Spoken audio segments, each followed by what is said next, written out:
Welcome to Lymphatic Insight, your go-to podcast for unlocking the secrets of optimal health through the lens of the lymphatic system. Kindly sponsored by Flowpresso and Flow at Home products. Each episode features enlightening conversations with leading experts as we dive deep into the vital role of the lymphatic system. Tune in and discover how enhancing your lymphatic system can elevate your entire well-being.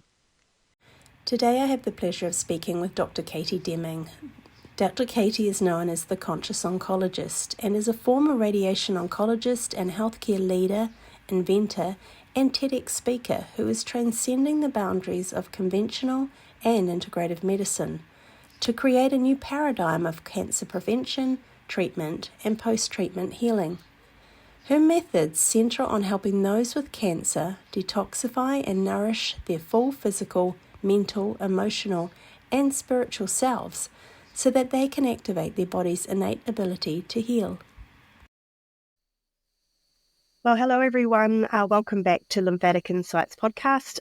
Very excited today to be hosting Dr. Katie Deming, who is a former radiation oncologist, correct? Correct. But now more going and is known as the Conscious Oncologist. Welcome. Thank you, Desiree. It's my pleasure to be here. So we always start with a random fact about someone because it just kind of makes it a little bit more fun. So tell us one about yourself. Well, I was a professional triathlete before I went to medical school. So I dropped out of college and raced professionally for about a year. And most people don't know that about me. Wow, that's such a cool thing to have as a background. So look, that we're sort of leading into more around lymphatics to sort of open up the eyes of everyone of how the important role it plays. So if I can just sort of dive on in, how has your understanding of the lymphatic system evolved in your career as a radiation oncologist? Sure. Well, I think that we're taught very little in Western medicine about the lymphatic system. And if anything, we're taught just about what to do when something goes wrong, not about proactive approaches to supporting the lymphatic system or even the importance of the lymphatic system. Of course, we, think about it a lot in cancer as, as a Western trained oncologist, we think of it as a route for spread rather than really the role that it plays in keeping us healthy. And so I think early in my career, I didn't think about it very much at all. But I was lucky that as a radiation oncologist, when I was practicing, we had a very good physical therapist who had a special interest in lymphatic drainage. And she was kind of an expert in our area and trained a lot of therapists on lymphatic drainage and also scar tissue release using Graston and that kind of thing. And so I just really spent a lot of time with her to learn as much as I could. But even just recently, I'm learning more and more now that I've left Western medicine and just thinking about the lymphatic system as a preventive, like how do we use it and support it to help with removal of waste from the body, rather than just thinking about what do we do when we, impede it and have problems. And then we focus on is now I'm going upstream and thinking about it as a way to help people support their healing and also prevent illness.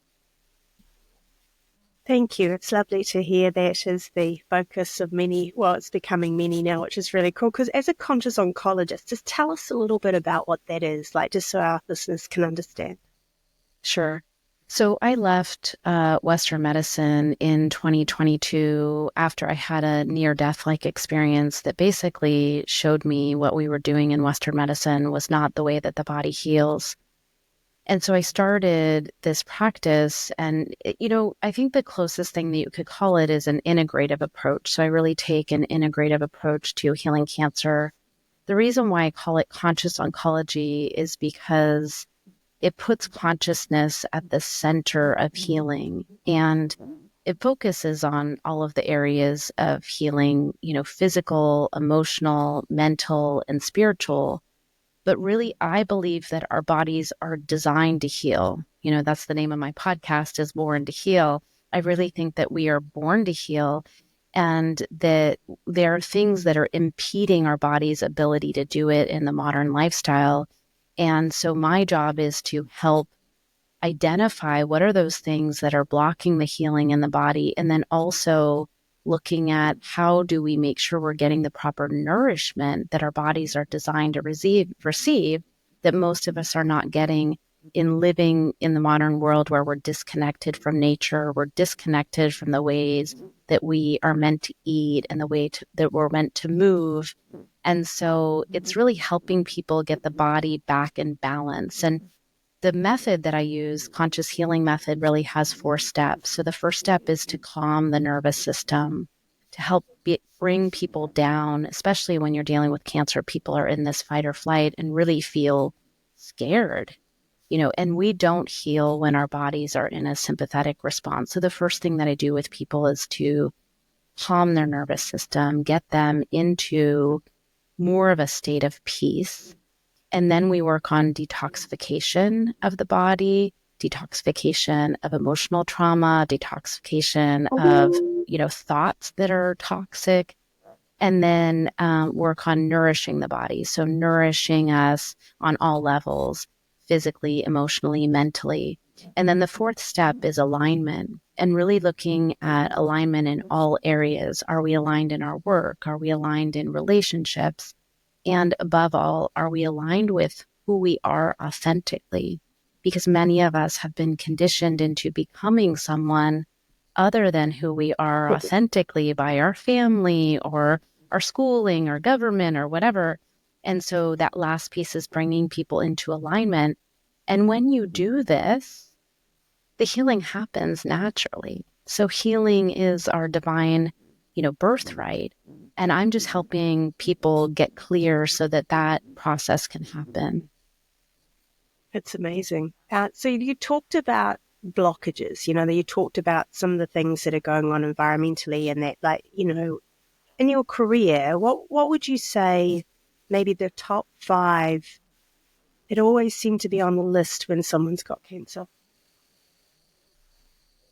Well, I think, what's interesting is when I was practicing, I didn't think of any of the things that I'm thinking of now. Now, in retrospect, I see that these were issues all along. But one of the biggest ones that I realized after I left Western medicine and started really digging into what makes a body well is I realized that emotional trauma, there is good data showing that emotional trauma is correlated with illness. And the largest study that demonstrates this is the ACE study, which is the Adverse Childhood Event Study. And basically it shows that children who have a higher number of adverse childhood events, which are basically the emotional traumas, they have a higher incidence of cancer, diabetes, cardiovascular disease, lung disease. So emotional trauma is like high on the list. And now that I'm looking for this, and now that I'm, working with people on this, I'm realizing there is really a big component to this. And then, this ties into the work of Dr. Hammer, who founded German New Medicine, looking at shocking emotional traumas being related to a biological process that runs in the body that is related to cancer. And I really believe that there is truth in that foundation. I think it's controversial because in German New Medicine, they say, don't do anything, right? Just become aware of the conflict and then everything heals. And my experience is that that's not what happens, that people need additional support and also, help with all of this detoxification and other pieces that I talked about. But emotional trauma is number 1. The second thing is we are not eating real food. And this is a big problem. So we're eating a lot of processed food. We're eating foods that are very high in seed oils, and people are eating very high levels of sugar and carbohydrates, and it's making us sick. You can just look at the rates of diabetes, obesity, neurodegenerative disease. They are all metabolic conditions. Cancer is also a metabolic condition. So diet is another piece of that. Movement. We're not moving our bodies the way that we were designed to. We are basically sitting like I am behind a, video screen right now, and not moving our bodies in the ways that they were designed to move. So movement is another one. And then toxicity in our environment. So the products that we're putting on our skin, the additives that are in our food, the glyphosate that is basically in all of the soil and the rainwater and basically everywhere. You can't avoid glyphosate even if you're eating organic foods. So the toxins in our environment, and included in that are EMFs and so 5G and Wi-Fi and blue light. I'm sitting right here because I have a light on me, and these are all things that, it's not to say that we're not going to use them. The modern life has these things in them, but you have to understand that they have the potential to make us sick. And so the toxins in our environment. And then the last thing is, I think, really just connection. We're losing connection with each other. We've lost connection with nature. We've lost connection with the food that we eat. And I think that this is making us sick. And we're seeing that, just that as we become, siloed into thinking of ourselves as these individuals disconnected from everything else, we're not designed that way. We are social beings that are designed to be connected to each other, to animals, to nature. And all of that is contributing to illness. Yeah, very much so. And I find it fascinating because from a lymphatic point of view, the first thing you raised was getting someone out of their stress response, getting them out of that sympathetic and into parasympathetic. And, we know that the lymphatic system functions more efficiently when you're in that state. But more importantly, the lymphatics of the brain only drains when you're in that kind of deep sleep parasympathetic. And then you think of all those toxins coming into the body now. We seem to have more coming in than we're going out. And the poor lymphatic system's role is to have to manage that, right, over and over again. And it's like, the sewage pipe system that's blocking out that just can't manage the overflow. And so, you sort of see how that entwines back in with all those things that you're thinking about. And even emotionally, I believe there's, like Louise Hay and that they always say, what is it you're not letting go of? It's all about the lymphatics of actually letting go.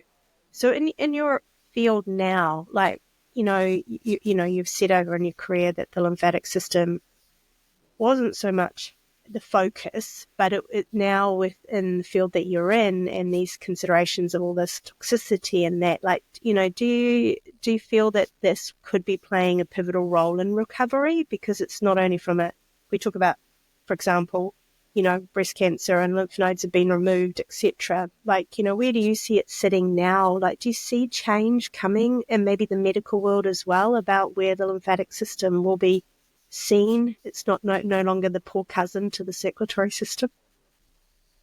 Yeah, well, there's two parts to that question. Number one, now I see supporting the lymphatic system as very high on the list of priorities, of this is critical, that this is something that we should be focusing on and we should be teaching people about in supporting the healing process, and especially with all of the toxicity that we have in our environment. So personally, in my practice, it's like way, way up there.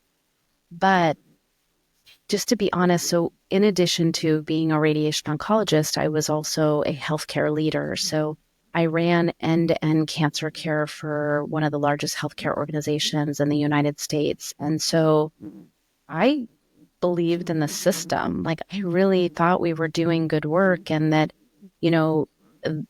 the approach that we were taking was intended to give people the best outcomes. But, with my shared death experience is the actual name of the event that I had.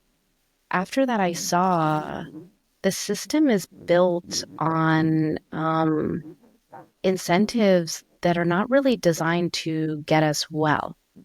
And so I hope that we're having changes within the system, but that's why I ended up leaving, is because I felt like the incentives were misaligned, that the system actually works exactly the way that it was designed, which is to sell pharmaceuticals or other interventions like radiation as an example, given my specialty.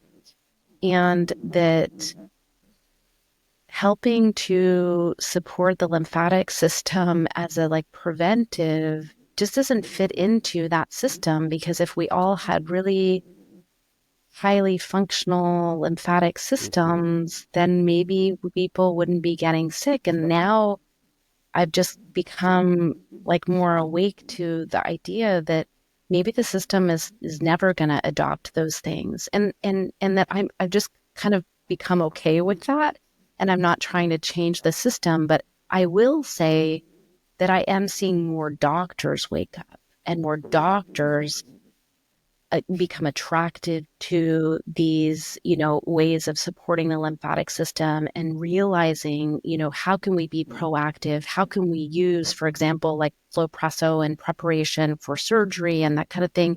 And the doctors are taking it upon themselves to do it, but the system is not incentivizing that work. And so I believe it's very important, and I'm just not sure what's going to happen there because the incentives are not aligned. Yeah. Yeah, that sounds very well said, actually. What about a misconception? Have you ever, have you been seeing, because we kind of see a lot of stuff going up out in social media, and I'm sure you're the same with the incredible work that you do. There's a lot of misconceptions, for example, around cancer. Have you seen any around the lymphatic system? Have you seen stuff in the last maybe year where you've gone, that doesn't seem right? What's interesting is I don't spend a lot of time looking at other people's content and things on social media, because there's so much crap. I mean, this is part of the problem, is that and actually in some ways it's beautiful, because people are finding these alternative ways through social media. But then at the same time, there's a lot of stuff that I just don't get into it. So I can't say, things that I've seen specifically about the lymphatics. I see a lot of things in the cancer space that I'm just like, okay, that's just wrong. And, but not specifically about lymphatics. Okay. So I do want to touch on a comment when I was reading some of the information about your background in that. And he said cancer is a call to awakening. Tell us more about that. Sure. Well, so cancer is a crisis, right? So any health condition that is life-threatening is a crisis in someone's life, right? And crisis in Chinese is symbolized by two symbols. The first symbol is danger, and the second symbol is opportunity. And this is actually why I've always loved being around people with cancer, is because there is such a huge opening in that crack that is created by a cancer diagnosis for people to start to see things differently, to start to wake up to who they are, and I've spent a lot of time around death and dying. So I came into oncology through volunteering at hospice, and I've just always been fascinated and very comfortable around death. And so my specialty, about 40% of my patient load when I was practicing radiation oncology was palliative. So I was with a lot of people who, they had a life-threatening illness and they were likely going to die of their cancer. And one of the things that I heard over and over again was that people say, I wish I had the courage to be myself. That's like the number one thing that I heard from people who were dying. And cancer is that opportunity for people to wake up and start to live a life according to their authentic self. And that's a lot of the work that I'm doing now, is to help people start to strip away the layers of conditioning. And, this can happen through any crisis. It just happens to be that my crisis that, I deal with every day with people is cancer, but, it could be a divorce. It could be loss of a job. But when something like that happens, it opens people. And there's that quote from Rumi that says, the wound is the place where the light enters me.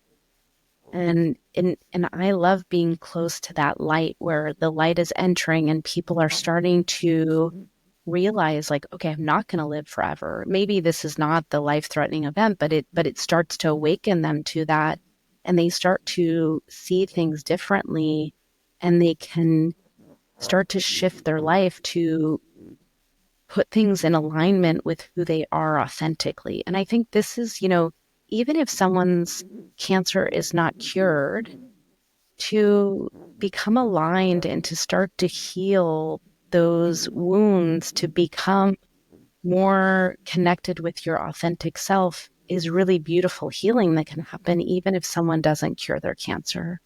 And so that's what for me is that, cancer serves as this opportunity to start to wake up to who you are and why you came and what's really important in life. And I also think that that's the way to heal, right? Yeah. Because we can't solve the problem from the same level that it was created. So healing cancer requires someone to change and to start to do things differently. And cancer's that crack that starts to help them see, oh, what I was doing wasn't working. How do I shift and become, more aligned with who I am and create the life that nourishes me and makes me feel the most alive? Yeah, that's beautifully put, actually. I watched that with my sister. I think I told you she went through stage 4, and she was a high corporate woman, very busy. And, you could see life was taking her over. In other words, she wasn't being in her true essence. And, in the last 6 years, I've watched her completely change her life. She's done the whole mind, body, spirit, and you call it connection. We call it whānau, the family, who you associate with. And, when you watch someone take that depth and level of change, it's quite profound to watch from the sideline as well, because, as you said, the people that do it, even, there is that sometimes that I've seen it in patients where, they've done all this incredible work, and then out of the blue, it'll be, I had 3 in a row, out of the blue, something like they'll have a fall, or they'll have, all of a sudden get pneumonia or something, and then in a week they're gone, but they've had this incredible 2-3 years that they said they'd never have, and you can see how they've just changed significantly. So you're more, so from my listening of this, it's like that, to be able to walk this journey through cancer, it really is not just the body, it's not just the mind, it's not just the spirit. You have to encompass the whole approach. Is that correct? Oh, absolutely. Yeah, absolutely. We're not just physical beings. We're emotional beings. We're spiritual beings. And so all of those aspects are connected, in our healing and also in our living. And like you described with your sister, sometimes we get out of the spiritual and emotional, and we're just doing, and then it's like this wake up. But you mentioned something in there that I think is really important, is that cancer doesn't just affect the person who has it. It affects the whole ecosystem and the whole family. And so it's an opportunity for everyone, because when you're watching this, it affects the way you think about your life. And you're watching this person who's close to you, it hits home that there's huge opportunity, not only for the person who is physically healing, but for the whole family and their loved ones to start to shift and make changes, Yeah, I very much saw that. I mean, I was very fortunate to know what I knew to sort of support her through that first real tough year, because she was quite a little way away, so I'd have to fly down. But I would come back after every week I'd been and have to then emotionally manage my stuff that had come up from the experience. It was quite a profound thing to be part of, and then watch the ripple through our family of looking at life and realizing every day is a blessing. And, what are you doing as an individual to ensure that your health and well-being is being thought about through this whole process? Because it's so easy to get lost in the cycle of life. And, coming back to the stress, I'm sure you have seen a significant increase in that area as well. And so statistically, have you seen cancer rates increasing? Well, this is an interesting thing because I was in charge of, all of cancer care for a large healthcare organization. We were tracking metrics it wasn't the story. We always tell stories that serve the, goal of whatever you're trying to do. So then we would say, oh, well, the treatment outcomes were getting better, but we weren't really focused on incidence. But if you go back, like now, I've gone back and looked at, well, like what was the incidence of cancer back in the early 1900s? Like just say 100 years ago. 100 years ago, 1 in 33 people would get cancer in their lifetime. Today, in 2024, it's 1 in 2 men and 1 in 3 women will get cancer in their lifetime. So we have absolutely had an exponential increase in the incidence of cancer, but that's not the story that's told. When you look at the statistics that are published, they talk about death rates maybe going down per diagnosis, and you can cut and splice the data in any way to tell the story that you want it to tell, but that is the story that I want people to hear. Even if, some people listen to me and they're like, well, I don't have cancer. And I'm like, well, but all of us should be concerned about this because statistically speaking, like 1 in 2 men and 1 in 3 women in your lifetime is huge, that this is clearly a problem. And also it wasn't like that 100 years ago. So clearly something is happening with our lifestyle, with our environment that is increasing the risk of cancer that is absolutely different than what we had, 100 years ago. Yeah, that's I thought it was about 1 in 8, so that's scary. That's what we were told. Well, 1 in 8 for breast cancer. Yes. 1 in 8 for breast cancer, but if we take all cancers, it's 1 in 3. It's mind-blowing, isn't it, really? And I think, as you said earlier, if we raise the thing, why are we all so sick? You've covered a lot of that from the food, the chemicals that we're putting on our body. I don't think people even realize that the creams, or us as women, we're always putting cream or lotion or makeup or something on our body. And I mean, that in itself is a concern, like you said, but as also the food that we're ingesting. Is there anything else that, why you feel society as a whole, like we've talked about disconnection from people? I mean, the hug, look what happened, unfortunately, with COVID. We were so isolated. And then, like just being able to hold someone, that is a significant response. But is there anything else that you're that you haven't covered so far? Yeah, well, I think circadian biology, we were designed to be in rhythm with the sun and the moon and, sleeping when it's dark and eating when it's light. And now that we have, basically schedules that we can work around the clock, and we've got blue lights, all of these lights and EMFs and stuff, we've been disconnected from our circadian biology. So, one of the things that I work with people on is getting sunlight, going out in the sun. And this is, as an oncologist, most oncologists are like, get out of the sun, put sunscreen all over you. I have not used sunscreen I say it, take that back. When I go on vacation, if I'm going to be in the sun all day long, I'm going to use sunscreen to do that. But 99% of the time, I don't use sunscreen anymore because we actually are designed to be nourished by the sun, just like the plants are. So getting out in the sun, grounding in the earth, following, circadian biology, meaning, turning off the lights at night and paying attention to melatonin secretion, which basically stopping eating when the sun goes down so that then the melatonin can come out and can help us sleep. And also it's an antioxidant.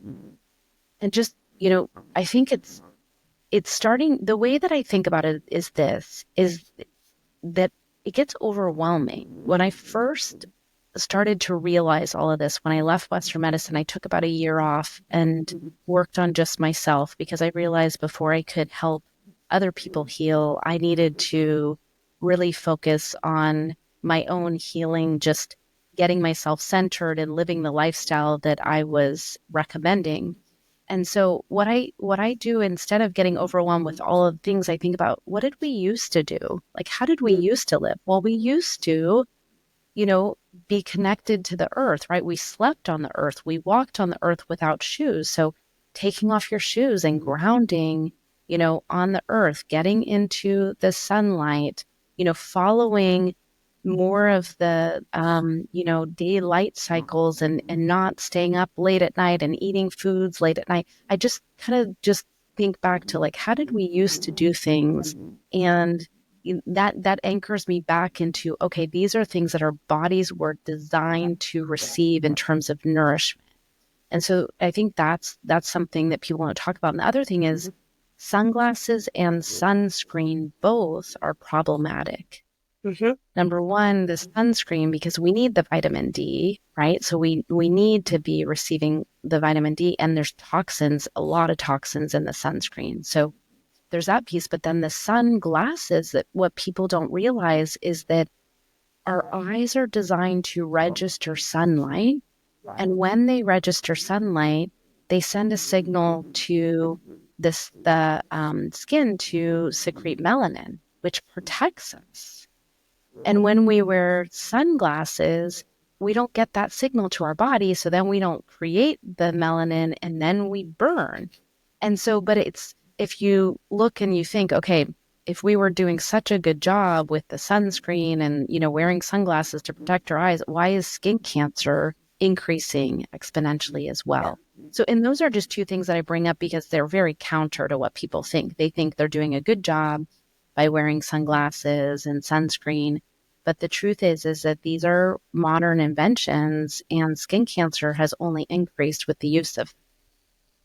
And ironically, in my career, from a lymphatic point of view, is, most of these melanomas weren't even in a place that the sun would see, like they'd be under the toes or up near the groin, and that was, that always surprised me and made me realize. And I was raised to, my sister was terrible. She'd put the baby oil on, we'd call it like an oil, and you'd bake in the sun. I mean, I think of what we used to do in those days, it was even worse. But,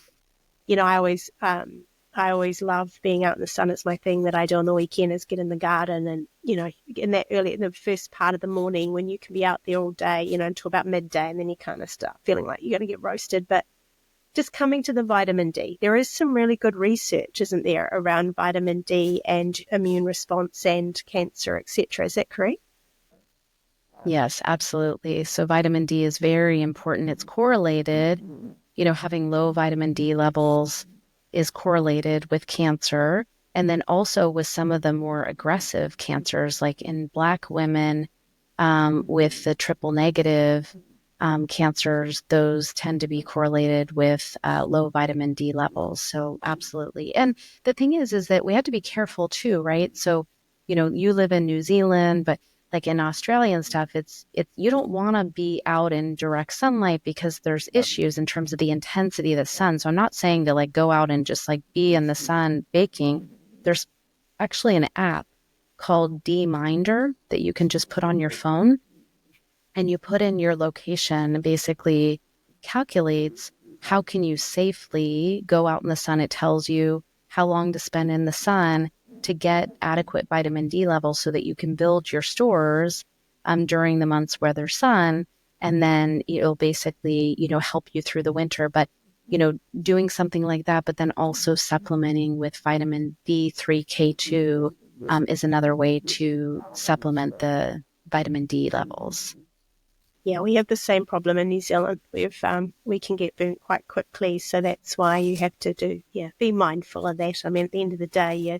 But I mean, you still got the beginning of the day, that time between about 8 and 10 a.m. is fine, and then that sort of 4 to 5 when we have some daylight saving in New Zealand, you can be out between that sort of 5 and 7 or 6 to 8, and still get some beautiful sun, and you feel great, right?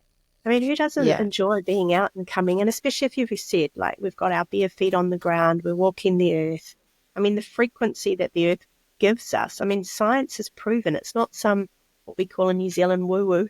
It's actually quite real. There is research to say the benefits. I mean, I love walking around in bare feet. It's something I find, work shoes, always attending events and having to wear shoes all the time is sort of something that, that I find hard. And I think, coming back to this progression of illness, I see children now not outside playing anymore. They're in front of screens all day, and that drives their stress response because they're playing and they're trying to win. And but they're not getting outside, getting the vitamin D. And we've had a significant, I know in New Zealand, I'm sure it's here too, rise in stress and anxiety. So, all these things are entwining to come back to why these statistics, whether it's, another illness, heart disease, etc. But even neurologically, there is such an increase. And, like we've seen it, I was talking to an insurance company in New Zealand, and they were saying there's been a significant rise in neurological issues. And, I come back to that lymphatic system, it's designed to take away, the waste from the brain. But more and more people suffer with sinus issues. They're not doing anything to sort of encourage that drainage. And so for me, even we're seeing from, Alzheimer's and dementia and all these things are just starting to increase because environmentally you are being, come back to, bombarded day in, day out by a number of different factors. So is there anything else, like from all your experience, if you could name 5 things right now for people that are listening, that maybe someone that's got cancer, what would be the 5 things that you would say to them if they were sitting in front of you at this very moment, using your incredible skills? Yeah, I think the first one is, starting to eat real foods and becoming more connected with the foods that you're eating. So thinking about if you're eating animals, that how are those animals treated? They should be raised in a way that is in the highest good for them to live. And then they're sacrificed for the food, but not that they've lived this life of stress, and because all of that affects their frequency, and we then take that in. So with your food is eating whole foods, knowing the, quality of the foods that you're eating, and eliminating sugar. I mean, sugar is a big one. Like, I really think that, cancer is a metabolic condition, and eliminating sugar and then lowering carbohydrates is very important. I think the other thing is really learning how to de-stress and how to lower the sympathetic response. And that can be done through so many things. It can be done through breathing. That's one thing that, and you talk about this a lot with the lymphatic system, is that breathing is a way, it's a tool we always have. It's always with us, and we can use it to help calm ourselves. So one of the first things that I teach my clients is a 4-8 breathing technique to activate the vagus nerve and, lower the sympathetic response, lower that fear response for people. So that's breathing in for 4 and then breathing out for 8. So that longer exhale helps activate the parasympathetic response. So that's another piece. And then, getting outside in the sunlight, putting your feet in the grass and starting to connect to the natural environment more. And then also connection with others.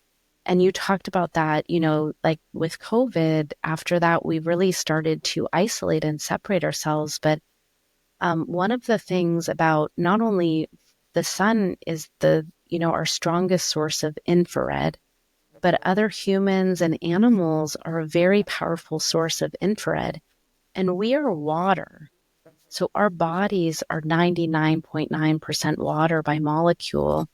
And our water in its ideal state is structured. So this comes from the work of Dr. Gerald Pollack, who's at the University of Washington studying the 4th phase of water. But one of the things that Dr. Pollack talks about is that infrared is one of the ways that we can structure the water in our cells. So connecting with others physically, hugging, holding hands, having pets, that you can touch and have them lay on you, all of that is actually physiologically changing the water and also helping secrete hormones that are relaxing and, activating of the parasympathetic response as well. But it's like that connection, understanding that that's not just like, oh, it just feels good or it sounds good. It's like, it really is good for us from a health perspective. Yeah, imagine if we all consciously did that on a regular basis for each other. maybe that would increase the HEPA healing. Yeah. Well, and I remember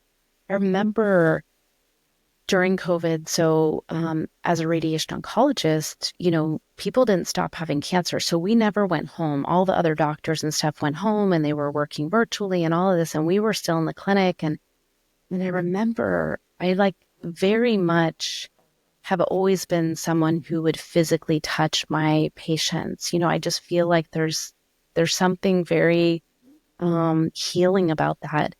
And I just felt there's something wrong when we can't touch each other. These people are sick. They need people to touch them. And everybody was wearing masks and gowned up. And it was so frightening, but it disconnected them from all of these humans around them that wanted to love on them, that wanted to help them heal. And I just remember thinking, this is backwards. This is wrong. I couldn't put my finger on it at the time. I didn't know, but I just knew that this is not helping the healing process by the way that we've separated and become so sterile. Yeah. We've seen quite a ripple, and to the point that it's almost it's interesting to observe. Like, as you know, with the Flowpresso, you feel like you've been hugged all over, and how many people are now seeing that from more than just the fact that they're in this compression device, that they're actually going, wow, I feel hugged all over and I feel so better for it. Isn't there was that woman that said something about, was it so many hugs to survive? Was it 4 to survive and 8 to,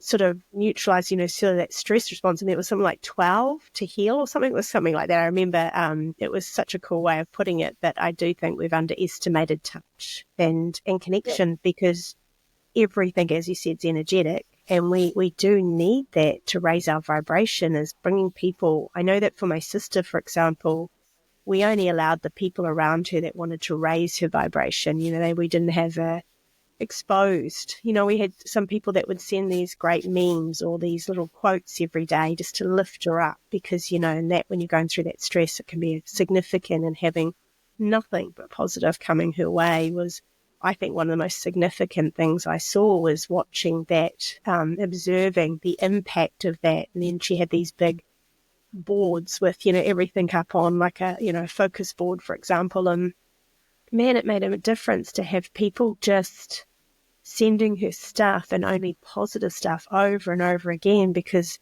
you are literally changing everything from a cellular level when you're dealing with this, even emotionally. And, from a lymphatic point of view, we know that, it's entwined in the fascia, and now we're understanding with fascia that, it's where we hold the memories and hold our rigidity, and we hold, our inability to, flow with life. So, when you start to have nothing but positive feedback coming at you, or touch, the warmth of being held, I think that's where we're starting to, I feel that we need to make more of a shift back to that, because that's what our world used to be, before we were asked to separate and not.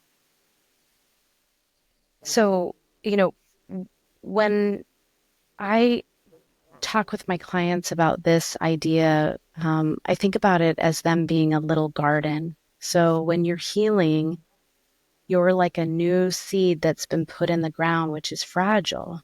And whenever you plant a new garden, what do? You put up a fence, and you don't let people just walk all over your garden, right? You're making sure what's coming in is nutrients, right? You're watering it, you're tending to it, you're loving it, you're giving those seeds the nourishing items or things that they need to grow, and keeping out those things that could, affect the fragile growth and shoots that are coming up. And so what you described with your sister is so beautiful, of this idea of, you putting up kind of this protective boundary around her, so that what was coming in was nourishing and loving, right? So that love and the positivity and the support, and then keeping out those forces that may be negative. And sometimes this is family members. We have to put up a boundary and say, you know what, I love you, But right now, this is not the time for us to be interacting because I really need to be protective of my young garden and what's growing here.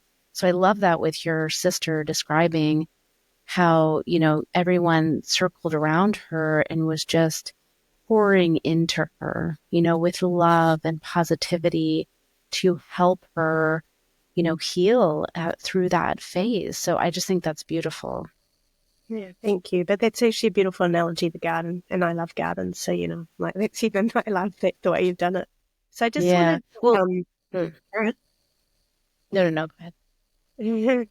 so I wanted to just raise your book, Born to Heal. Like, tell us a little bit about that. So if listeners are interested, we'll put all the comments and the written content of this. But tell us a little bit about the book, and so people know what they're going to be able to get hold of to learn some even more insightful information from you.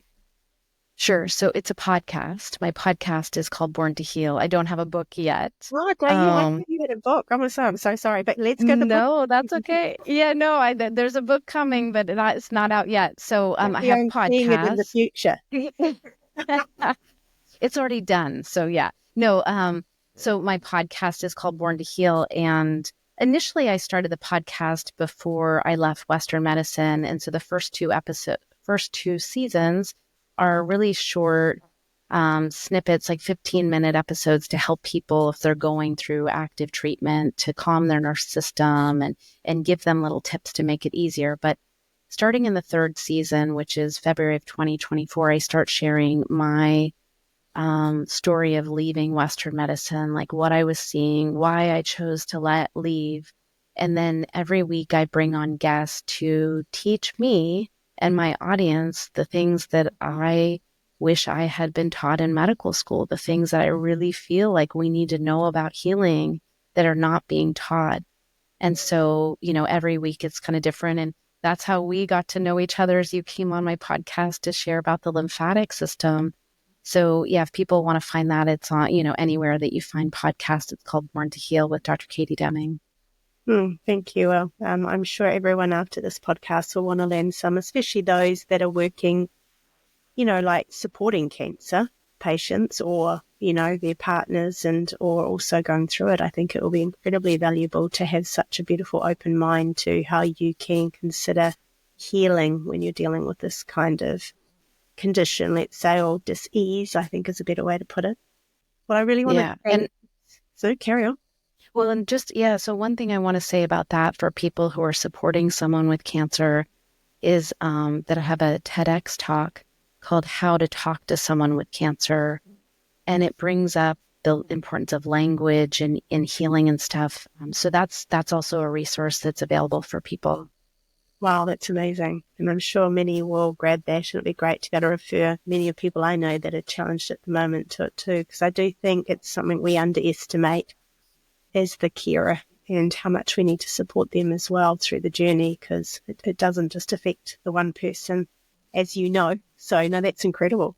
So is there anything you'd like to finish on before we end the podcast? Well, I'm just so happy that you have this podcast now and that you're talking more about the lymphatic system and that your voice is out there. You've been out on a lot of different podcasts, but I love that you're doing this focused now. So I just want to thank you for the work that you're doing. And I'm so grateful to be learning from you and for the products that you're creating. Thanks, Katie. I appreciate that. I still feel very much, a newbie in this field, but I'm slowly learning how you do it. And like our mutual friend, Freddie Kimmel, who's done hundreds of them, and he's like a complete expert at it now. And you are not far behind to yourself. But, well, look, thank you so much. Thank you for the incredible insights, especially around cancer. It's dear to me. I've worked in the industry a long time, and having had as I said, my own sister walk that journey, that it would have been super awesome to have met you 6 years ago, but I can tell everyone she's doing incredibly well and she's still clear of cancer 6 years later, despite what she was diagnosed with. So there is always an opportunity to create a new reality and a new you, just like Katie has told us. So thank you again. I really appreciate your time. Thank you so much for having me, Desiree.